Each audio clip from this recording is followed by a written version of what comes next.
Hello friends, இன்னைக்கு நம்ம பார்க்க போகிறது ஆந்திரா ஸ்டைல் தக்காளி தொக்கு.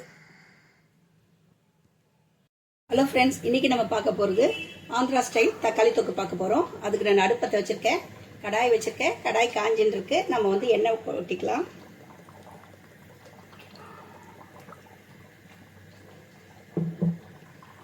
எண்ணெய் ஊற்றியாச்சு.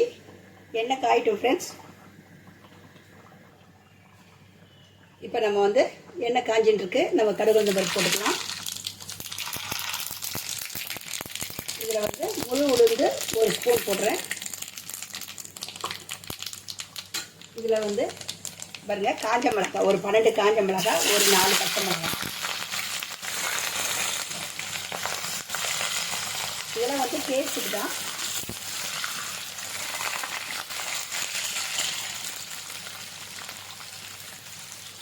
இதில் நம்ம தக்காளி போட்டுக்குவோம்.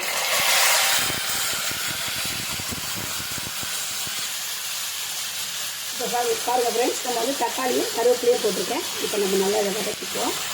இது வதங்கிறதுக்கு நம்ம உப்பு சேர்த்துக்கலாம். கொஞ்சம் வந்து எண்ணெய் அதிகமாக இருக்கணும். உப்பு வந்து தேவையான உப்பு சேர்த்துக்கலாம்.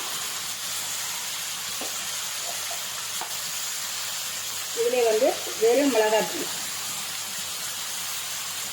ஒரு 2 ஸ்பூன் போட்டிருக்கேன். உங்களுக்கு தேவைக்கேற்ப காரம் உங்களுக்கு எப்படி வேணுமோ அதுக்கேற்ற மாதிரி போட்டுங்க.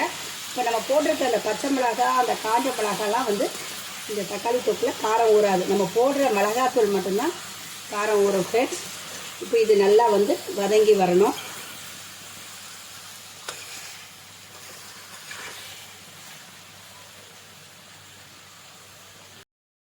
இந்த பாருங்க ஃப்ரெண்ட்ஸ், இப்போ வந்து தக்காளி வந்து நல்லா ரெடி ஆயிடுச்சு. இதுக்கு வந்து வெங்காயம்லாம் சேர்க்கக்கூடாது. வெறும் தக்காளி, எண்ணெய், இவ்வளோதான். நான் சேர்த்துருக்கிற இன்க்ரீடியன்ஸ் மட்டும்தான். வெங்காயம் சேர்க்கக்கூடாது, கெட்டு போயிடும். இது வந்து ஒரு வாரம் கூட நல்லாயிருக்கும். நீங்கள் ஒரு வாரம் இல்லை, ஒரு 2 வாரம் 3 வாரம் கூட நல்லாயிருக்கும் ஃப்ரெண்ட்ஸ். இது வந்து சப்பாத்திக்கு, ஒயிட் ரைஸ்க்கு, நீங்கள் இட்லி தோசைக்கு எல்லாமே நல்லா டேஸ்டியாக இருக்கும். சீக்கிரத்தில் கெட்டு போகாது ஃப்ரெண்ட்ஸ். இது சூடு பண்ணணுன்ற அவசியமும் இல்லை. நீங்கள் வந்து இது அப்படியே வந்து ஒரு பாக்ஸில் போட்டு நீங்கள் ஸ்டோர் பண்ணி ஃப்ரிட்ஜில் வச்சுக்கலாம். வெளியே வச்சா கூட கெட்டு போகாதுங்க. அவ்வளோ டேஸ்டியாக இருக்கும் ஃப்ரெண்ட்ஸ். இது வந்து நம்ம காலம்பரை ஆஃபீஸ்க்கு போகிறவங்க சாதம் வடிச்சிட்டு இது ஒரு டீஸ்பூன் எவ்வளோ வேணுமோ நம்ம அதை போட்டு நம்ம கலரி எடுத்துகிட்டு போயின்னே இருந்துடலாம். கூட ஒரு அப்பளம் பொரிச்சிட்டு நம்ம எடுத்துகிட்டு போயின்னே இருந்துடலாம். இதுக்கு கொஞ்சம் வந்து கூட கொஞ்சம் எண்ணெய் இருக்கணும். அப்போ வந்து நீ கெட்டு போகாது. நீங்கள் ட்ரையாக பண்ணிங்கன்னா, எண்ணெய் இல்லாமல் பண்ணிங்கன்னா கெட்டு போக வாய்ப்பு உண்டு. நான் எப்பவுமே இப்படி தான் பண்ணுவேன். நீங்களும் இது மாதிரி பார்த்து பண்ணுங்கள் ஃப்ரெண்ட்ஸ். உங்கள் ஃப்ரெண்ட்ஸுங்களுக்கு நீங்கள் ஷேர் பண்ணுங்கள்.